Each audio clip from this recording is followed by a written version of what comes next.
Cidadania, Educação, comunidade, saúde, comunicação, universidade, Cultura, debate. cidadania em debate. Boa noite.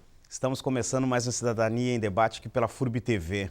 E no programa de hoje vamos falar sobre a importância do Museu de Ecologia Fritz Miller na orientação e educação sobre o meio ambiente, além de ser um espaço de preservação da história do ecologista, naturalista e cientista Johann Friedrich Theodor Miller. E para falar sobre esses assuntos, o nosso convidado de hoje é o professor e ambientalista Lauro Baca. É bom lembrar que o museu foi inaugurado em 17 de junho de 1936 como Casa de Fritz Miller. Naquela época, as principais atrações eram os objetos pessoais do naturalista, como um microscópio e um relógio de parede, uma biblioteca especializada, animais empalhados, insetários, fósseis e ossos de espécies em extinção. O imóvel em que se encontra localizado o museu foi residência do naturalista em seus últimos anos de vida. Em 2008, a casa foi interditada devido às chuvas que castigaram a cidade. Após a reforma, em junho de 2012, o museu foi reaberto para visitação e para pesquisas, com o acervo original da antiga casa de Fritz Miller e novas peças que foram incorporadas ao longo do tempo. Mas a nossa conversa vai começar pela resistência que ainda hoje se tem em visitar museus. E a gente vai, então, aqui conversar com o Baca a respeito disso. Qual a melhor estratégia para aumentar o número de visitantes? A gente já sabe que os museus passaram a ter um número maior de visitantes ao longo desses anos. Boa noite, Baca. Obrigado por estar aqui no Cidadania em Debate mais uma vez. Boa noite, Carlos. Qual a importância ou qual a estratégia para aumentar o número de visitantes em museus e, claro, pegando o Fritz Miller, né?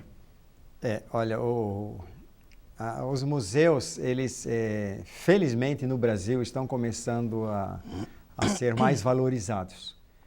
A gente ouve números de fora, do exterior, o Museu da Bomba em Hiroshima, é impossível ficar parado, não dá para ficar observando tamanha a multidão que se acotovela, né?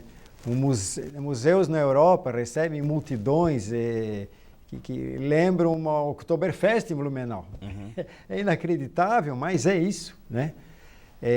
Existem museus em que tem que se escolher muito bem o dia e a hora para poder observar com um pouquinho de calma os objetos ou os assuntos expostos.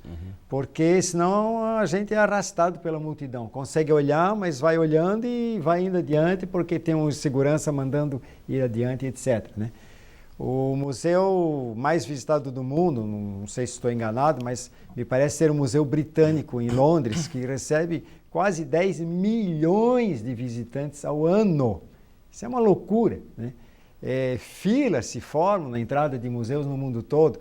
Pais levam crianças desde tenra idade, 3, 4 anos. Então, se o assunto é atraente, se a exposição é bem montada, e se ela é periodicamente um pouco renovada, né? Existe a parte fixa, né? Mas também sempre existe algum assunto novo que pode ser agregado às chamadas exposições itinerantes. Ele atrai visitantes. E prova disso é que aqui no Brasil, o Espaço Cultural do Banco do Brasil, no Rio de Janeiro, atualmente é o campeão de visitação em museus no Brasil. Eu vou citar um número de memória, posso estar enganado, mas é qualquer coisa da ordem de 2 milhões, ou perto disso, 1,5 milhão de visitantes ao ano. Então, quando a exposição é bem montada, é interessante e não significa aí uma montagem caríssima, né? Ele atrai o público. E, obviamente, aquela cultura de visita aos museus também tem que ser impregnada nos escolares desde pequeno. Então, como? Levando os escolares para visitar museus. Mas os museus têm que ter esse aspecto. Essa é uma estratégia, né, Baca? Trabalhar com as crianças, com as crianças, né? Então, é uma estratégia. Então, eu tenho muita fé que os museus possam ser melhor visitados e já estão sendo aqui no Brasil. o Museu de Arte de São Paulo, o famoso MASP, né? É lá na Avenida Paulista, que é referência quando se faz qualquer protesto, qualquer passeata. Tudo né? perfeito museu, né? É, tudo ali na Paulista e o museu é referência. Mas o museu mesmo, ele já está recebendo centenas de milhares, eu acho que já está se aproximando de 800 mil visitantes, daqui a pouco serão 1 milhão de visitantes por ano no Museu de Arte, aqui no Brasil. Então o brasileiro está despertando e temos aqui em Blumenau mais de 10 museus, 14, 15, 16 museus, pequenos museus, e que cada um tem a sua área de interesse. E um dos que tem maior potencial para ser assim realmente atraente e visitado em Blumenau é o Museu Fritz Miller. Aliás, falando do Museu Fritz Miller, ali no museu tem muito da história da cidade, né? Porque se quer visitar o museu para saber o que da história da cidade, porque a memória ali é um ponto de partida, né? O Museu Fritz Miller, ele fica na entrada da cidade, no bairro Forstad, né?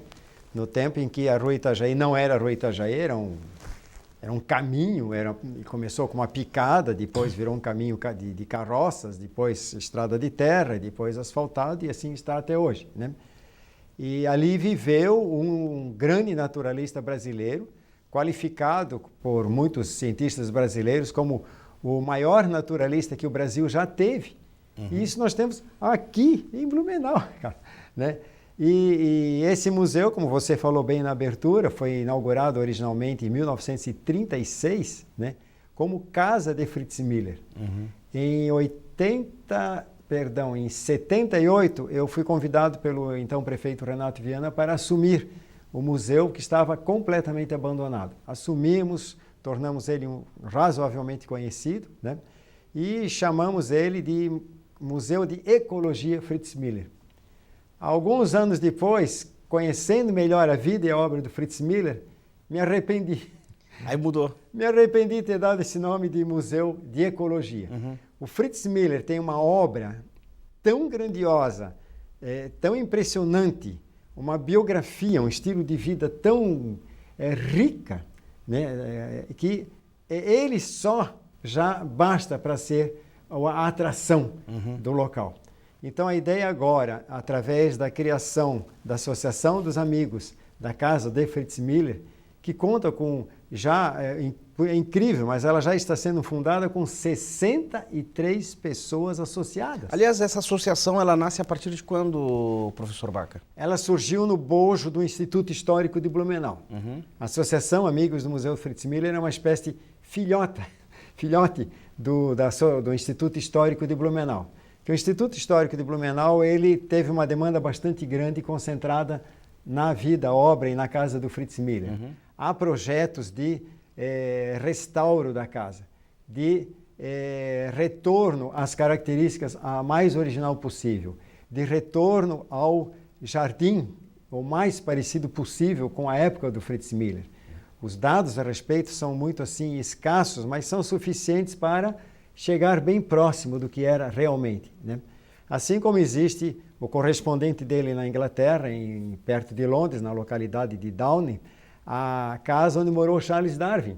Ela é mantida exatamente do jeito como era no tempo em que Darwin morava lá. Se alguns móveis não são os originais, mas procuraram colocar lá na mesma posição e o mais parecido possível, tanto em termos de material quanto em termos de estilo, ao original. Os jardins da casa do Fritz Miller estão mantidos de Charles Darwin, lá na Inglaterra, estão mantidos exatamente como ele mantinha. E aqui a Fritz Miller também vai seguir nessa linha ou não? A ideia é fazer a casa de Fritz Miller seguir essa linha.